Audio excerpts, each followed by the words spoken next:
नमस्कार, सृजन कार्यक्रम में आपका स्वागत है। आज इस कार्यक्रम के अंतर्गत हम बात करेंगे नागार्जुन के व्यक्तित्व और कृतित्व के बारे में। सहज, सरल, पारदर्शी एवं बहुमुखी प्रतिभा के धनी नागार्जुन एक कवि, लेखक एवं राजनीतिक और सामाजिक विचारक भी थे।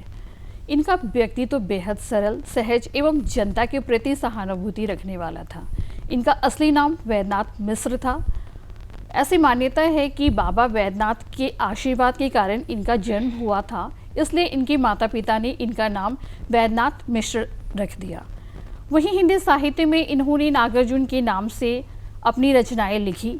और अगर बात की जाए मैथिली की, तो इन्होंने मैथिली भाषा में यात्री के नाम से अनगिनत रचनाएं लिखी। आज कलम के जादूगर नागार्जुन के व्यक्तित्व और कृतित्व पे और अधिक जानकारी देने के लिए मेरे साथ हैं डॉक्टर प्रदीप झा। ये योगदा सत्संग रांची के सेवानिवृत्त एसोसिएट प्रोफेसर हैं हिंदी के, और इनके साथ हैं डॉक्टर उर्मिला सिन्हा। ये महेंद्र प्रसाद महाविद्यालय रांची में सेवानिवृत्त हिंदी के विभागाध्यक्ष है। आप दोनों का हमारे कार्यक्रम में बहुत स्वागत है। उर्मिला जी, सबसे पहले मैं आपसे जानना चाहूँगी, नागार्जुन को अगर परिभाषित किया जाए तो उसे आप कैसे परिभाषित करेंगे? नागार्जुन जी, नागार्जुन के बारे में जी। नागार्जुन एक रचनाकार, एक कवि, एक साहित्यकार, इसके साथ साथ बहुत ही सहज और सरल प्रवृत्ति के व्यक्ति थे। स्वाभिमान उनमें कूट कूट कर भरा हुआ था। वे घुमक्कर प्रकृति के थे। उन्होंने कन्याकुमारी से लेकर के कश्मीर तक की यात्रा की थी। भारत के विभिन्न प्रांतों में गए थे। सभी जगह के बोली बानी, वेशभूषा, समस्याओं से अवगत हुए थे। कहाँ क्या प्रॉब्लम है, कहाँ क्या समस्या आ रही है। देश नया नया आज़ाद हुआ था। आज़ादी के समय जो विसंगतियाँ पैदा हुई, आज़ादी से क्या था, ये लोग सब क्रांतिकारी थे, सब आज़ादी की लड़ाई में थे, जेल भी गए थे। लेकिन जो आज़ादी के बाद जो सपने थे सब पूरे नहीं हुए। सपने थे कि अब हमारा राज होगा, सभी बराबर होंगे, सभी समान होंगे, वो नहीं मिला। क्योंकि अब नए शासक के रूप में आ गए जो हमारे प्रतिनिधि, जनप्रतिनिधि, जो हमारे राजनेता हुए, वो इससे ये बहुत मैंने इनको बौखलाहट हुई। और ये जनवादी थे, ये प्रगतिशील थे, ये प्रगतिवादी कवि थे। इनका स्वभाव ये मुँहफट क्या कहिएगा, मन एकदम बेबाकीपन था, निर्भीकता थी। यह सच को सच और झूठ को झूठ कहने की मादा रखते थे। दूसरी बात, जब इन्होंने देखा कि जो शोषित था, जो हमारे यहाँ पहले गरीब था और गरीब हुआ, नए नए नव धनाढ़ जिनके हाथ में सत्ता आई, वो सत्ता सुख लेने लगे। ये भूल गए कि हमें इन्होंने ही चुनकर भेजा है और इन्हीं की लड़ाई की जंग से हमें सत्ता मिला और देश हमारा है, हम सब बराबर के हैं। ये भूल चुके। इसमें इसका इन पर बहुत असर हुआ। जनवादी कवि, प्रगतिशील, प्रयोगशील, और सभी छोटी बटी जो भी नज़र उनको आता था विसंगति, तुरंत उस पर रचना कर देते थे। और जो बहुत जनप्रिय, बहुत लोकप्रिय, यह बहुत बड़ी बात थी उनके अंदर। जी, उनके व्यक्तित्व को यह परिभाषित करती है। जी प्रदीप जी, नागार्जुन का व्यक्तित्व बेहद सरल, सहज था, तो उनमें ऐसी कौन सी विशेषता थी जो उन्हें अन्य साहित्यकारों से बिल्कुल अलग खड़ा करती है? बिल्कुल, नागार्जुन का व्यक्तित्व निर्मित हुआ था एक ऐसे परिवार में, एक ऐसे क्षेत्र में जो उस समय की दृष्टि से भी और आज भी अगर आप देखना चाहें तो वह एक उपेक्षित क्षेत्र ही है, जहाँ पर कि शोषण इतना ज़्यादा, आबादी इतनी बड़ी, और उसके बाद इतना अकाल, इतनी भूखमरी, और इन सब के बीच रह करके एक ऐसा परिवार का बालक जो चौथा बालक था, पहले के 3 उसके अग्रज जो है मर चुके थे, जिसका बाप घुमक्कड़ था, काम धाम कुछ करता नहीं था, जिसके यहाँ एक विधवा चाची थी जिससे वो अत्यंत प्यार करता था। यह जो परिवेश उनको मिला, यही उन्हें सहज सरल बनाता है। और इतना ही नहीं, अपने वहाँ पर जब वो संस्कृत पाठशाला से उनकी पढ़ाई शुरू हुई थी और आगे चल कर के भी संस्कृत का ही अध्ययन उन्होंने काशी जा कर के किया। बाद में चल कर के जब वो पंजाब की ओर गए या सिंघल द्वीप गए, श्रीलंका गए, तो वहाँ पर अंग्रेजी अन्य भाषाएं उन्होंने सीखी। लेकिन संस्कृत पढ़ने के कारण वह जो एक उनकी चेतना में प्राचीन भारत का एक ऋषि परंपरा आ जाती है, वह उनको सहज सरल बनाती है, जो कि बहुत सारे कवियों को यह सौभाग्य नहीं प्राप्त होता है। और यही चीज़ें जो उन्हें अन्य साहित्यकारों से बिल्कुल अलग खड़ा करके रखती है। जी। उर्मिला जी, नागार्जुन की रचनाओं में सामाजिक न्याय और बराबरी की भावना भी देखने को मिलती है, तो इसे आप कैसे देखती हैं? वे मैंने बताए हैं कि विद्रोही कवि थे, उनके मन में ज्वाला धधक रही थी, ताप था, चूँकि देखते थे विसंगतियाँ। वो जिस क्षेत्र से आते थे, जो भारत की जो हालत थी, उसमें क्या था? उसमें था कि जात पात, छुआछूत, अमीर गरीब, शोषक शोषित। अब उन्होंने देखा कि अरे आज़ादी के बाद तो क्या हम लोगों को निवाला मिलेगा, गरीब और गरीब हो रहा है, अमीर और अमीर हो रहा है। तो इस अन्याय के विरुद्ध खड़े रहे। वे ऐसे सच्चे साधक थे, ऐसे कलम के पुजारी थे, या विद्या के या धनी थे अपने विचारों के, जो झूठ को झूठ और सच को सच कहने की साहस रखते थे। जहाँ भी अन्याय देखते थे, जहाँ भी विसंगति देखते थे, जहाँ भी विडम्बना देखते थे, जहाँ भी वाह आडंबर देखते थे, जहाँ भी देखते थे कि अरे यहाँ तो गलत हो रहा है, वहाँ वो खड़े हो जाते थे। चाहे किसी के, उन्होंने नेताओं पर बहुत लिखा है कि आप तो वोट जीत लिए, आपको तो माला मैंने पहना दिया, वोट दे दिए, लेकिन आज क्या हालत है शिक्षकों को, महीनों तक तुमको तनख्वाह नहीं मिलती है, भूखे को रोटी नहीं मिलती है, किसी को कुछ नहीं मिलता है, सिर्फ आप अपना घर भर रहे हैं, तिजोरी भर रहे हैं। फिर आप देखिए वो पालकी वाला जो एलिजाबेथ द्वितीय, हाँ जी, एलिजाबेथ द्वितीय का जब भारत आगमन हुआ आज़ादी के बाद, तो हमारे उस समय तत्कालीन प्रधानमंत्री थे श्री पंडित जवाहरलाल नेहरू। तो वो बहुत उत्साहित थे, उन्होंने उनका बहुत भव्य स्वागत किया था और बहुत खर्च भी किया और बहुत उत्साह से उनका स्वागत किया। तो इनको बहुत अखड़ा, बोला कि जो हमारे देश पर 200 वर्षों तक राज किया, जो हमको गुलाम बना के रखा, जो हमारी सारी चीज़ों को विधाओं को छीन लिया, उसके लिए पीछे जा रहे हैं। और इनको नज़र नहीं आ रही है कि हम गरीब हैं, शोषक हैं, इस पर इनका कोई ध्यान नहीं है। तब उन्होंने लिखा वही कि इसे आओ रानी बैठो, हम ढोएंगे पालकी, यही राय हुई है जवाहरलाल की। आप देखिए आज भी यह कितना प्रासंगिक है, आज भी वह प्रासंगिक है और आज भी यही हो रहा है। जो दबा कुचला है उसको आदमी चाहता है दबा के रखे, और जो फायदा उठा रहे हो फायदा उठे। लेकिन इसी अन्याय के विरुद्ध वो खड़े रहते थे, वो न्याय प्रिय थे, दिल से, समाज से, समझ से। वो जिस क्षेत्र से आते थे, जो भारत की स्थिति थी उस पर वो गौरवान्वित नहीं होते थे, एकदम बेबाक अपनी बात रखते थे और पर मैंने उनको कहते थे एकदम मुंह खोल के, उनको जरा भी डर नहीं था कि कौन हमको क्या कहेगा।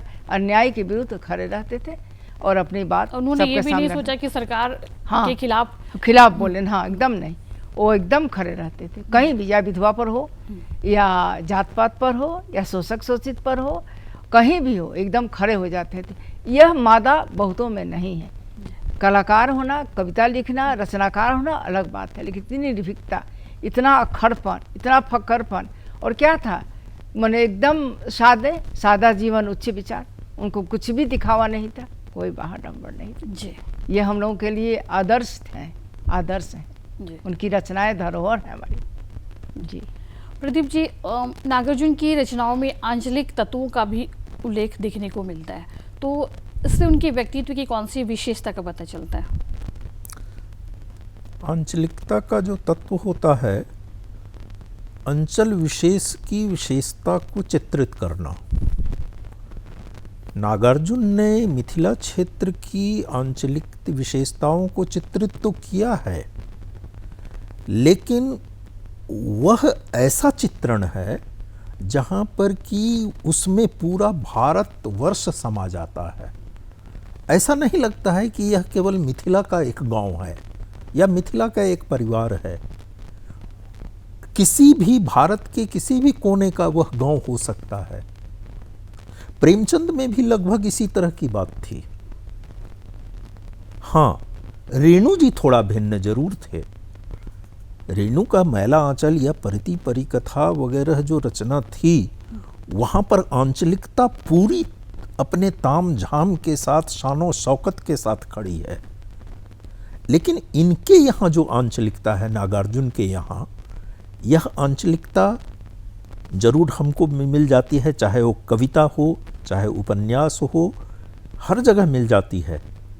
लेकिन वह आंचलिकता ऐसी है, हाँ, कुछ जगहों पर जरूर है जहाँ पर कि जैसे मैं कहूँगा, एक कविता है स्वदेशी शासक।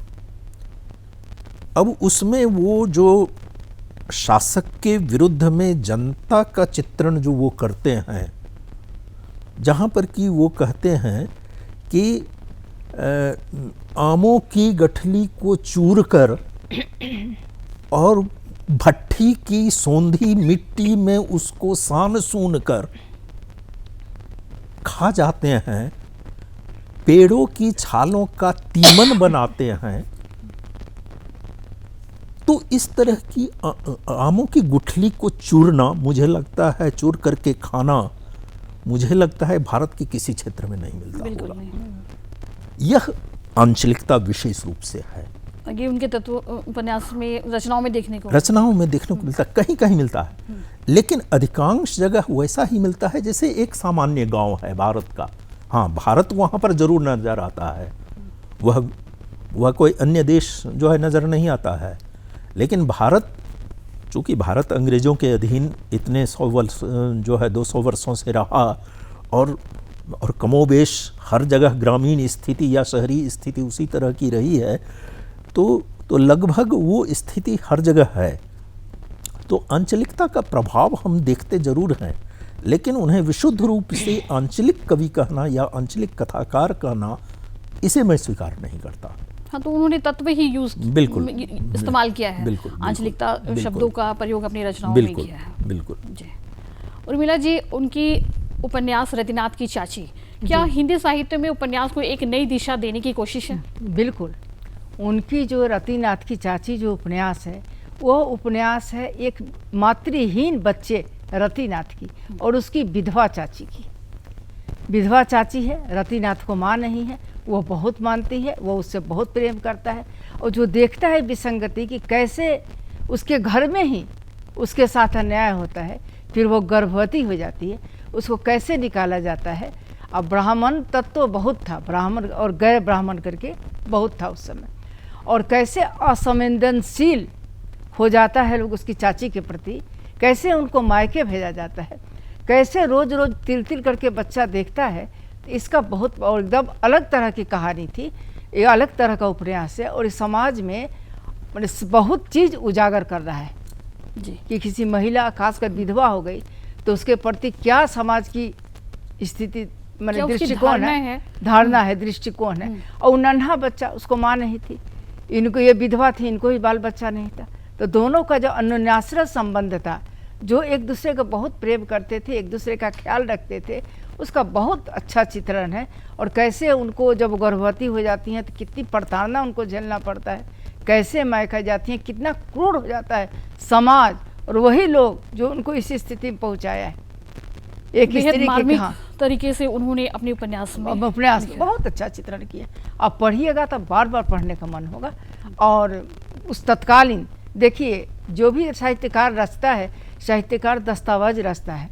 कहते हैं कि साहित्य समाज का दर्पण है, कहा जाता है।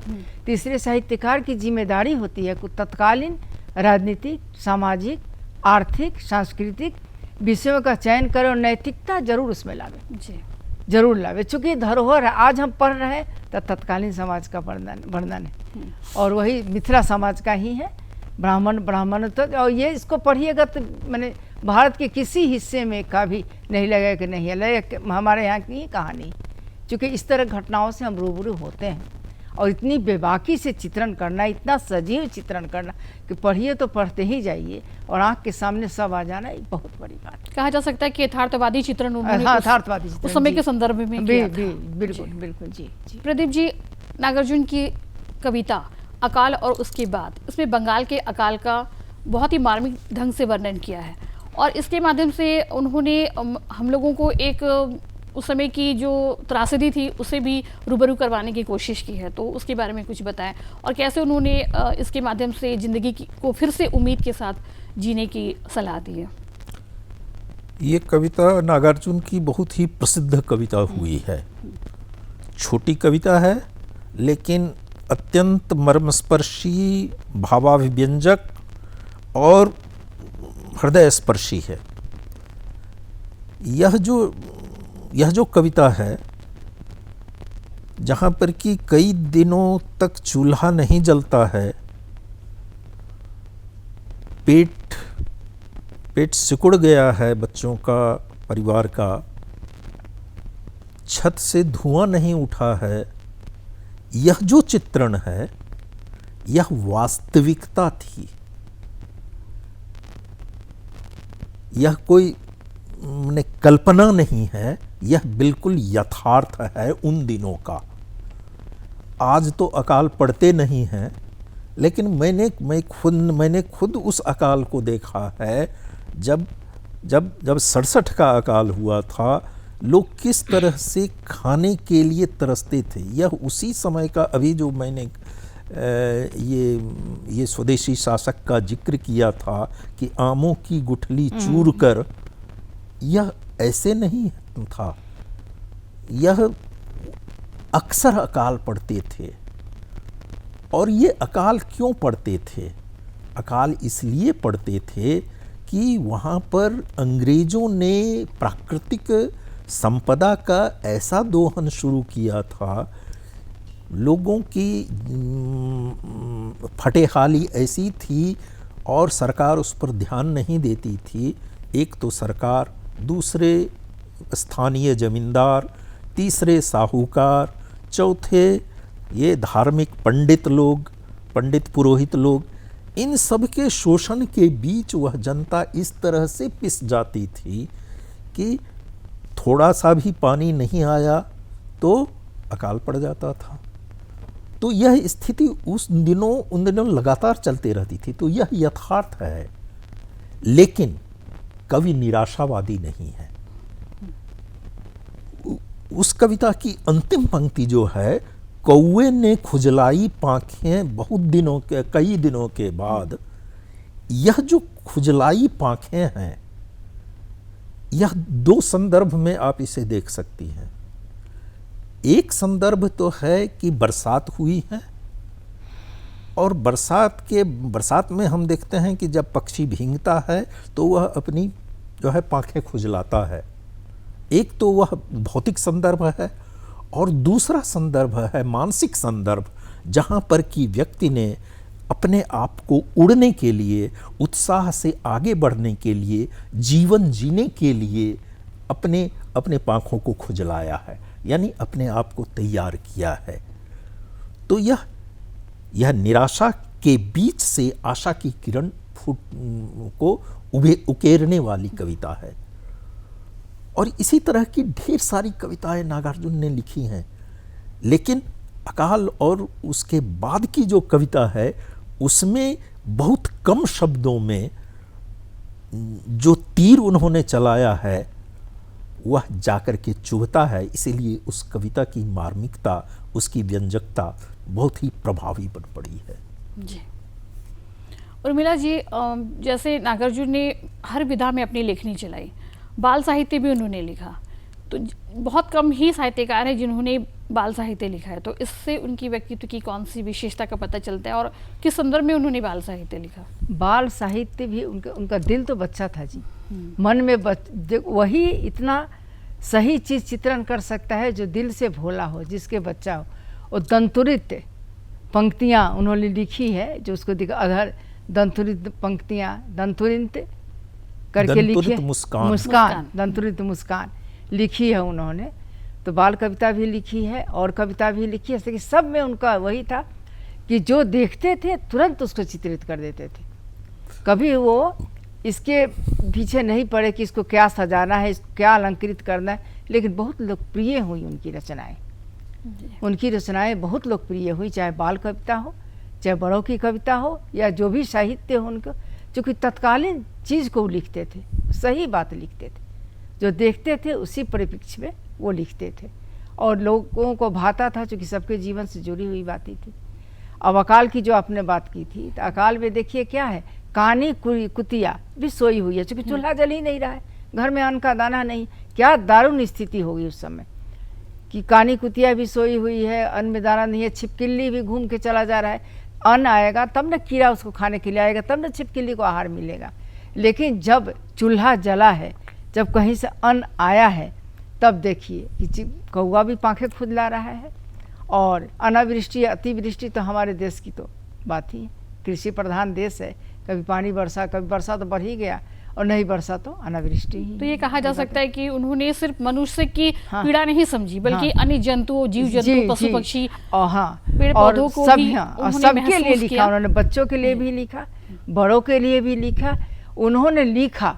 अब आप परिभाषित कीजिए कि किसके लिए इन्होंने लिखा, लेकिन एकदम सही सटीक बात, जो उनको छोटी छोटी बातें जो दूसरा कोई ध्यान नहीं देगा। अब फटी बेरी बाबा, एक ठो है ना, एरी फटी हुई है, रिक्शा चला रहा है, इस पर कोई कविता लिखेगा? नहीं लिखेगा। एक निराला जी ने लिखा था उन पर, वो आती दो टूक कलेजे करती भिखारी का, और एक इन्होंने, लेकिन इन्होंने लिखा उस पर, रिक्शे वाले पर भी लिखा है, उस पर भी लिखा है, इसी तरह इन्होंने सब पर सबको चित्रित किया, सभी को जगह दी है अपनी रचनाओं में। ये बहुत बड़ी बात है और हम लोगों को सीखने के लिए, समझने के लिए बात है। सब में संवेदनशीलता, सब में उन्होंने न्याय की बात की है, सब में उन्होंने बराबरी की बात की है, और सब में उन्होंने सही बात लिखा है जो उन्होंने देखा है। जी। नागार्जुन का शून्यवाद क्या है प्रदीप जी? देखिए, मुझे लगता है कि आलोचकों की ओर से यह फिजूल का प्रश्न उठा है जी, बेकार का प्रश्न। तो ये शून्यवाद उन्होंने बौद्ध धर्म से लेके भी, बौद्ध धर्म का नहीं है ये, बौद्ध धर्म से आगे बुद्ध के बाद नागार्जुन एक संत वहाँ पर हुए हैं, बौद्ध भिक्षु हुए हैं। हाँ, बौद्ध से उन्होंने दीक्षा ली थी, जिनका नाम इन्होंने अपना ग्रहण किया। तो उन्होंने बुद्ध के दर्शन की व्याख्या शून्यवाद के रूप में की थी। तो यह शून्यवाद वहाँ पर क्या है? शून्यवाद में है कि हम किसी भी स्थितियों को चार रूप में देखते हैं। है, दूसरी स्थिति नहीं है, तीसरी स्थिति हो सकती है, तीसरी स्थिति नहीं हो सकती है। ये चारों स्थितियों से परे जो है वह शून्य है। वास्तव में बुद्ध का प्रभाव भी कोई अधिक पड़ा नहीं नागार्जुन पर।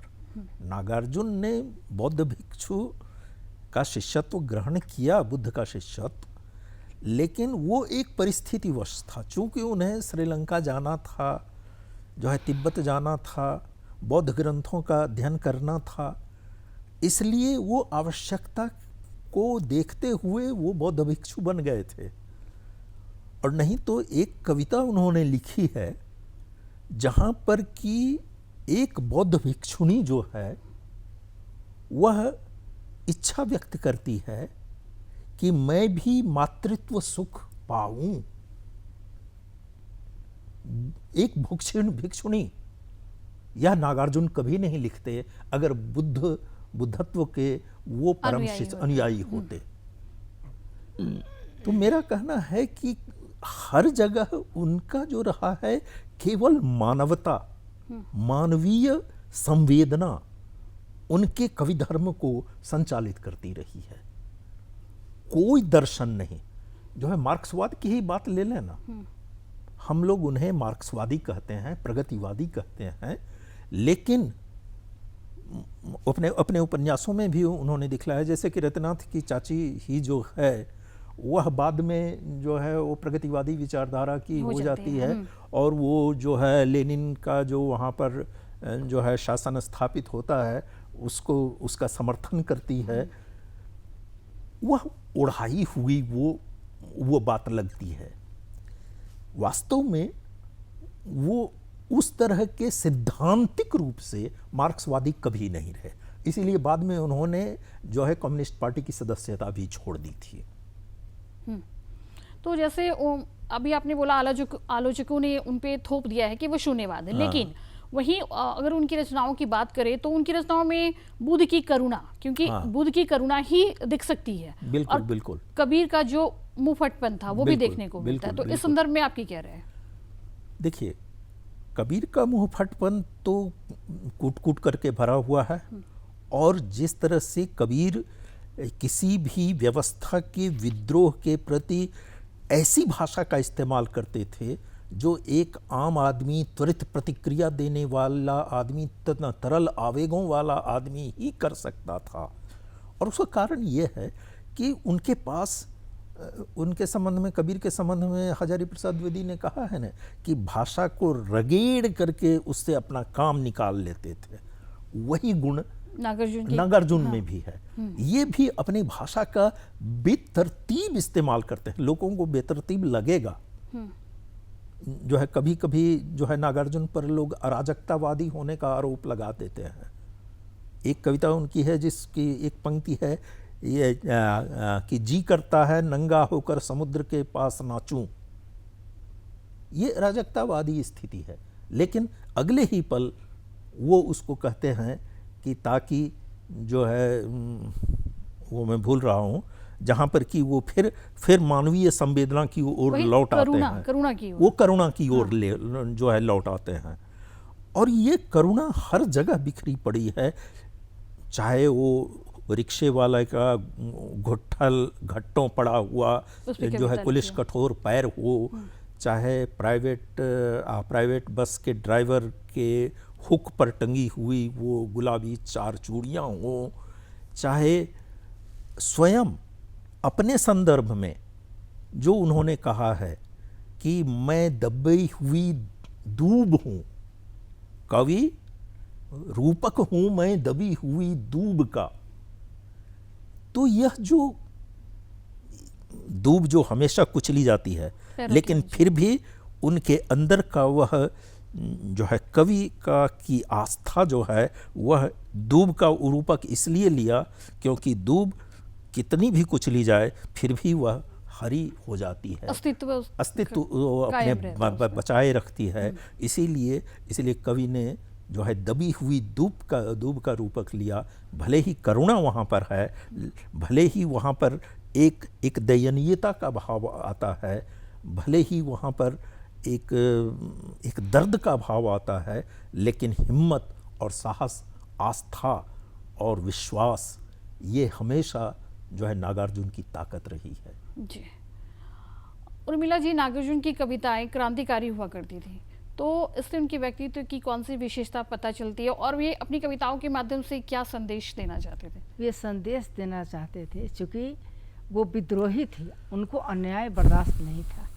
वो जहाँ भी संगति देखते थे, जहाँ किसी भी चीज़ के अन्याय, तो उनको बर्दाश्त नहीं था। अंदर से विद्रोही थे।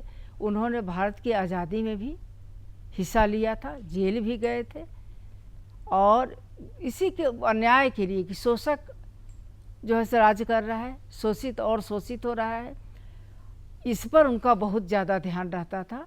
और चारों तरफ उस पूरे भारत भ्रमण उन्होंने किया ही था, सभी से मिले जुले थे, सब जगह उन्होंने विसंगति देखी थी, और क्रांतिकारी तो थे। उन्होंने वो बहुत सारे दल भी ज्वाइन किया, उनका मोह भंग होता गया सभी राजनीतिक दलों से, सभी राजनेताओं से, सभी से।